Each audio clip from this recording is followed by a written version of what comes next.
Hey, ooh, recording 36. Yes, it's a full 360, a full circle. Very interesting. Okay. Hey, this is going to be an adventures in the Astrals. So today we're going to talk about Krampus. Okay. So this dream I actually had on January 12th this year, 2025. And it's very interesting because just now I'm looking at wait, hold on. I'm a little distracted, but I feel like it's relevant. I'm looking at the sun right now through the clouds in front of me, and there are so many rays coming off of the sun.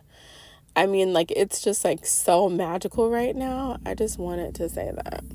And there's this woman starting up this motorcycle. Okay. So anyways, so as I was about to do this, I heard to look up the significance of January 12th in the Christmas season, which I definitely heard, like, January 6th is the Feast of the Epiphany, I think, and the Three Wise Men Day, and some kids actually get presents on that day, but I don't know if I've heard of January 12th. But anyways, it says officially the end of Christmas season is January 12th. And so it makes sense that Krampus would be showing up because it's still connected into the Christmas season. So let me see. It says Christmas season is not over yet. Today, Sunday, January 12th, is the solemnity of the baptism of the Lord, which marks the very last day of Christmas and the beginning of ordinary time. All glory to God. After Jesus was baptized, he came up from the water, and behold, the heavens were open for him. I'm not even kidding you. I promise, like, there was like a cloud in front of the sun just now, and it literally moved out of the way when I said that. Like, I'm not even joking with you. Like, I know the clouds are moving, but that was just like, that was such perfect timing just now. Okay, so anyways, let's get into Krampus. It's 429. So if you see 429, know that it could be some type of way sinking you into this message, okay? So this is one of the things, yeah, and I kid you not, like, this other cloud just covered the sun back up. I mean, crazy timing, okay? And I know that the clouds are not necessarily moving because I'm talking, but just that the timing of me talking about this and as the clouds are moving and what's going on is wild. Okay, literally, like, this huge cloud is now, like, pretty much covering up the whole entire sun. It's crazy. It's crazy.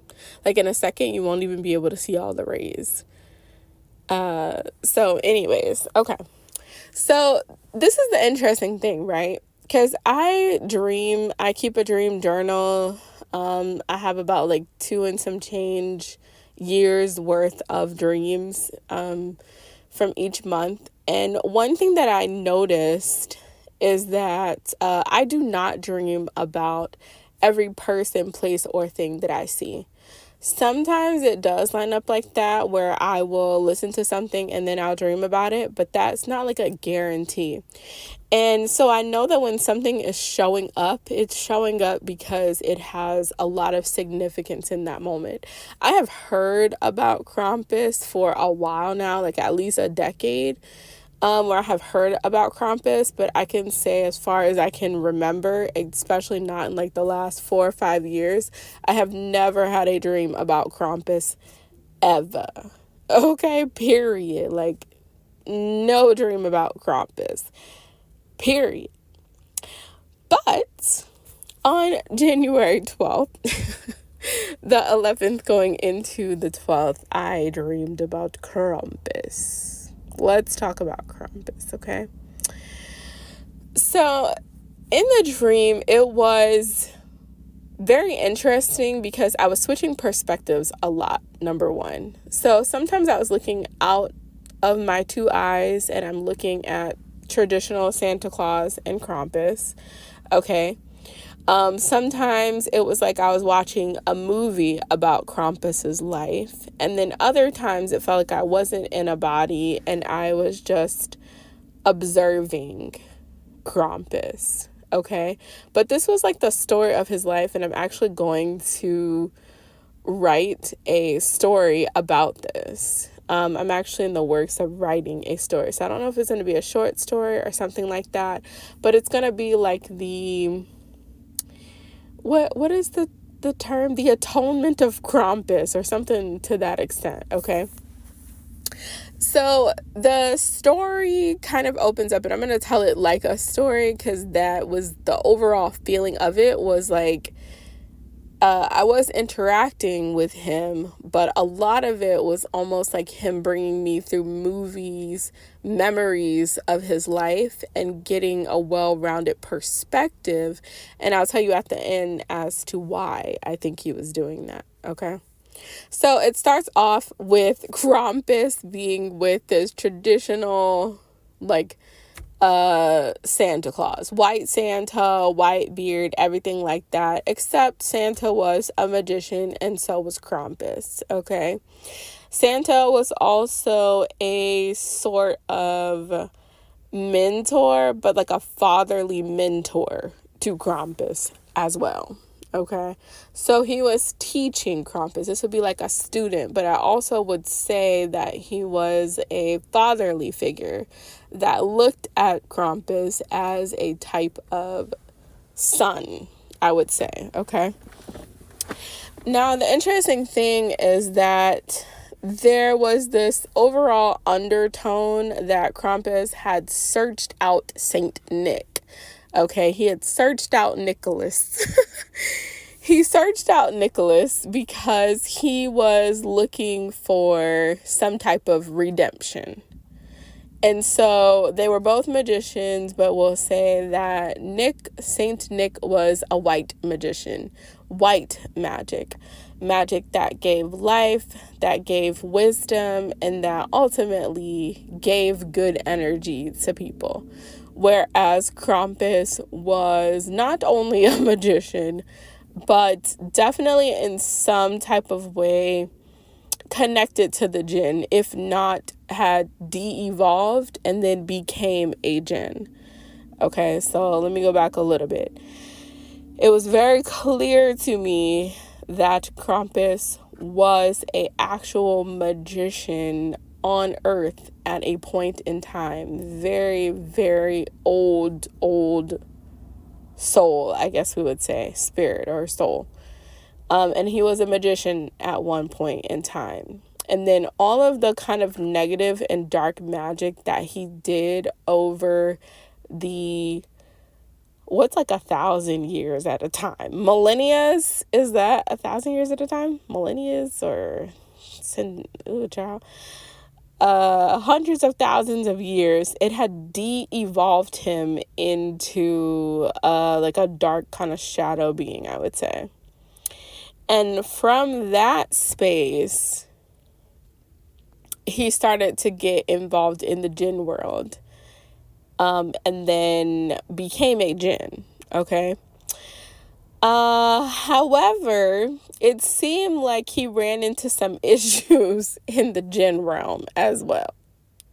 So I don't know exactly what that is, and maybe like at some point I'll have another dream and stuff like that. Maybe as I'm writing the book and like I say it wrong, maybe he'll come and correct it or something. But anyways, it definitely seemed like he did something and then he was kind of ousted from the jinn world, even though he was still in jinn form. So when I saw him, he was definitely wandering around the desert. He was wandering around the sands. Okay. Now, like I said at the beginning, he was with this Saint Nicholas white magician person that was taking him under his wing and then helping him with atonement. So teaching him better ways to utilize magic, to help people, not to hurt people, and then helping him, obviously, in a certain sense, with shadow work, okay? Well, anyways, at some point, Krampus decided that he did not want to do this kind of good work anymore, that it was way too much effort, way too much work, and he just didn't want to do it anymore. And so that's when the situation kind of shifted, because at first I was like kind of with him, you know, going through these memories, you know, he was showing them to me, and then it kind of switched to like the moment he made a decision that he didn't want to do this anymore, it was like I was in a theater looking at him.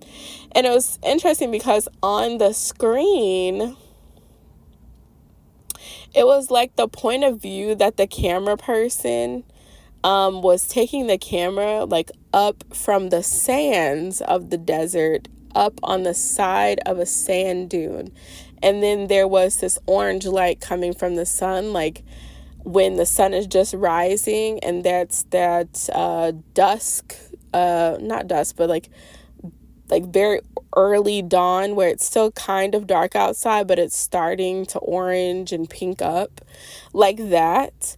And the darkness that was coming off of the sand dune, I kid you not, was like in 4K 4D. Like it made the whole entire theater room dark. And it was like that darkness was like extending into the audience of us being in there and watching it. It was crazy. And even in the dream, I was gonna panic because I'm like, what is going on? This is some type of like crossover into our world. And then I was like, well, I haven't done anything crazy, so I'm probably fine in this darkness. I just relaxed, and then eventually like it was fine. And then I saw Krampus again. So I don't know if it was some type of scan, or like maybe he was reaching out and that's how I came to know about his story or something. I don't know. But after like this kind of scan or scene or whatever happened with this darkness, it returned back to a normal movie. And then I see Krampus again, almost like his memories this time. So I wasn't in the theater. I was back into his memories. And it was like the St. Nicholas guy went out like to go get bread, like something really simple. He went out to go get bread, and Krampus decided that he was flying the coop. Okay, child. And then he shocked me because he shapeshifted into an eagle, and he landed on like a St. Nick's window, and then he flew out away. And I was like, oh, he's really not planning to come back, because he took a form that the Saint Nick probably wouldn't even expect him to take, like an eagle. And I don't know what it is, because I mean, like I've seen people shapeshift in dreams and stuff like that, but it just felt like this eagle is just like totally random. Do you know what I'm saying? Like it was so totally random. It's like, I don't know. It's almost like seeing like a Christian in the dream world shapeshift into a black cat. Like it just doesn't really, do you know what I'm saying? Like I don't know if you can do that. So I don't know why I thought that, but it felt like that was not the right form for him to take. Like he shouldn't take that form as an eagle. Do you know what I'm saying? And so when I got out of the dream, I was like, okay, Krampus has to do with the jinn, the Saint Nicholas, and he definitely didn't look like a goat man from what I saw. I mean, maybe at one point he was, but he definitely looked like a jinn. Like if you have seen jinn in dreams or in visions and things like that, like in a more truer form, then you know what I'm talking about. They look almost like Death Eaters. That's a very good description. Not necessarily the hooded part. It's like a silhouette of some type of Death Eater type of situation. I had to stop it for a second because there was a woman riding this bicycle, and then she totally fell off of it. So I went to make sure she was okay. But I think she's okay. She was really embarrassed and stuff. I'm like, oh my gosh, I knew that was gonna happen though. So I'm like, oh my gosh, I probably should have, like, it's fine. It worked out. She's okay.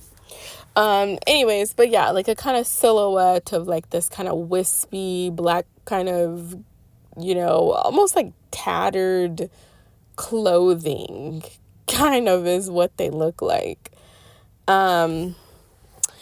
And then I've also had a recent dream where I've seen them form out of volcanic ash as well, but it was almost like a black goo. Like I know that they have orange lava, so I'm assuming, actually let me look that up right now. Do they have like Does the lava turn black at a certain point? Because this was like black goo. Black lava. Let's see. Black lava refers to lava that cools and solidifies into dark basaltic rock. Its color is due to its chemical composition, which is rich in iron and magnesium. When it cools quickly, black lava can form smooth, glassy structures like obsidian or rough, jagged structures like child. I don't know what that is. Okay. So types of black lava: obsidian, basalt, and scoria.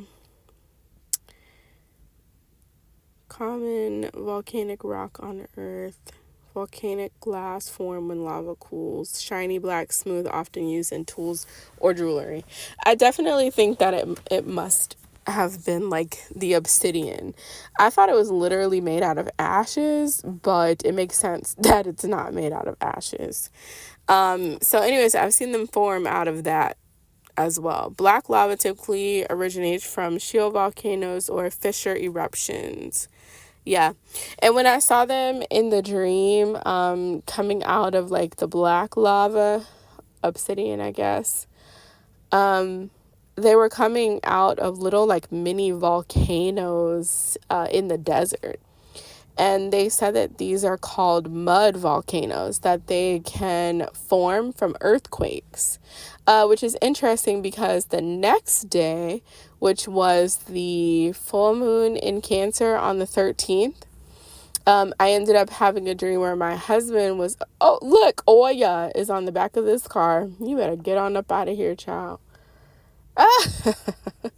Oya. So the lightning is coming, child. The storm is coming, child. And that's exactly what I was about to talk about. So, of course, she's associated to lightning and thunderstorms and things like that. But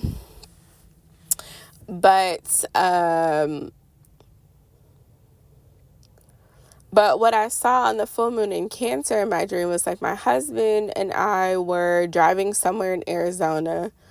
And then we ended up going somewhere else because we ended up on this huge ocean. Like we were both flying over this ocean.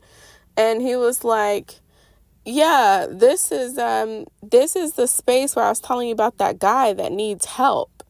And in the dream, I had remembered something vaguely about him, like telling me over like the course of like a month or something that there's this guy that I needed to go and see in the ocean because he needed some help. And so I was like, okay, yeah, let's go. So we were flying and then we ended up in our car. And child, we were over this big, expansive ocean, okay? And child, there was like broken bridge pieces like scattered throughout the ocean, okay? So not just like you could skip. There's like broken bridge pieces scattered throughout this ocean. In some type of way, he had us jumping around in our car on these bridge pieces. And when I tell you, I trust my husband so much, I was like, Ray, what are you doing? In some type of way, he would jump and the car would land on these pieces some type of way. And then eventually, we actually did get to the space where there were these 3 humongous whirlpools, okay? These 3 humongous whirlpools. And there was literally a man in one of the whirlpools. And he was like an Asian man.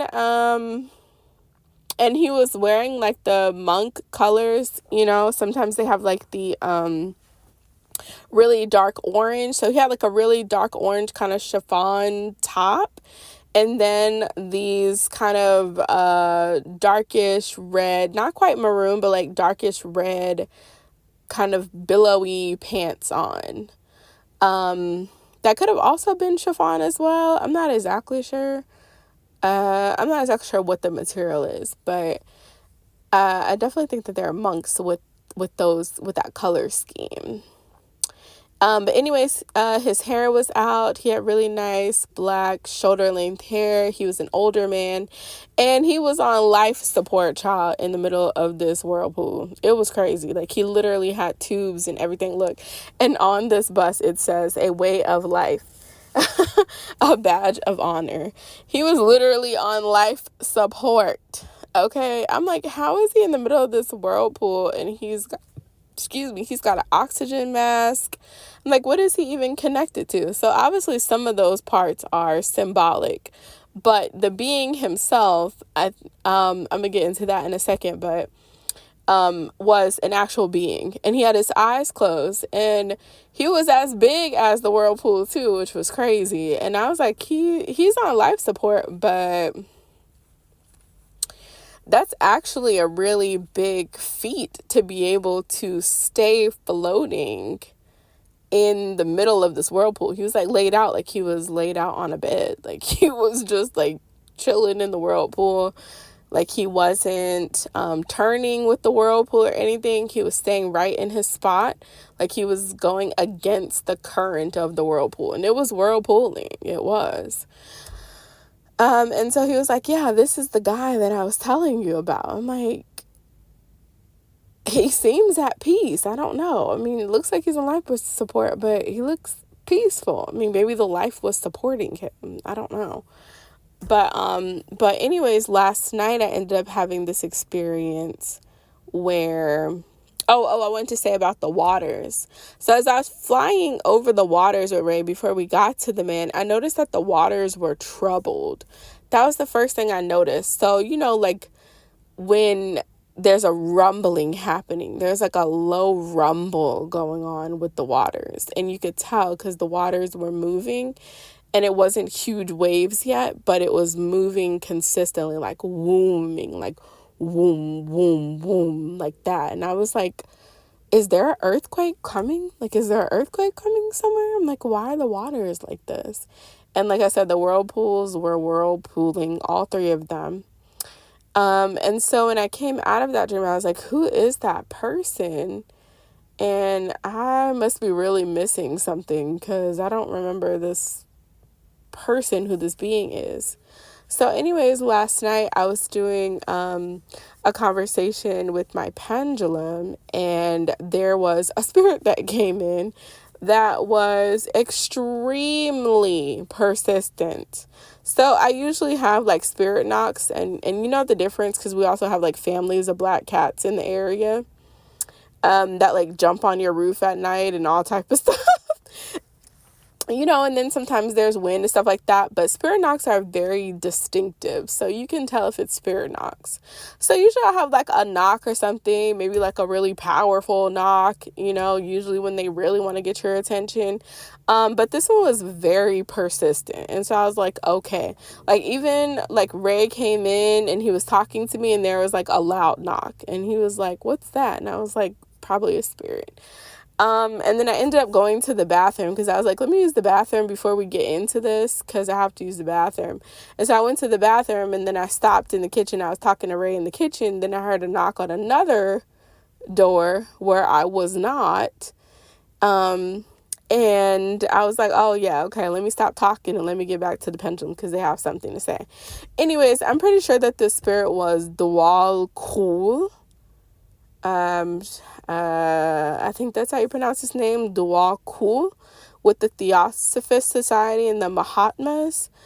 I'm pretty sure because Alice Bailey came up, and then when I saw Dwal Kul, I saw the image of the man in the whirlpool. So either he is Dwal Kul or he's associated to Dwal Kul and the Mahatmas. Now, the interesting thing that I also saw, because we were just talking about Krampus, and I was talking about, I know about the Feast of the Three Kings, the three wise men, is that he's said to have a past life as Casper. And a friend and I have been talking about Casper and his uncles. Casper was the wise man that was said to have gifted Jesus gold. We've been talking about Casper, the friendly ghost, and his uncles who were not friendly. So yeah, I'll definitely keep you guys updated if I get some more information, because I think I just heard about Dwalkul, like maybe like a few months ago, and nothing really materialized from that, but I remember writing down the name at some point, and I definitely have had, oh look, Cobra is on the back of this car, very interesting, Cobra. That reminds me of the gatekeeper of the halls of Amenti is a black cobra, a hooded cobra at that. A hooded black cobra. But anyways, so yeah, I just wanted to talk about those. If you had similar experiences, if you've seen Krampus before, if you want to co-write this book with me, I would love that. I'm definitely open to that. Yeah, so you can write some comments, you can send me an email if you have questions. If you're looking for some decodes or some etheric news coming up in your life, you're more than welcome to go over to the Etsy shop. If you just have like a few questions or something like spiritual questions, you could just email me for that. Yeah, and then I will be back with more soon. Bye, friends.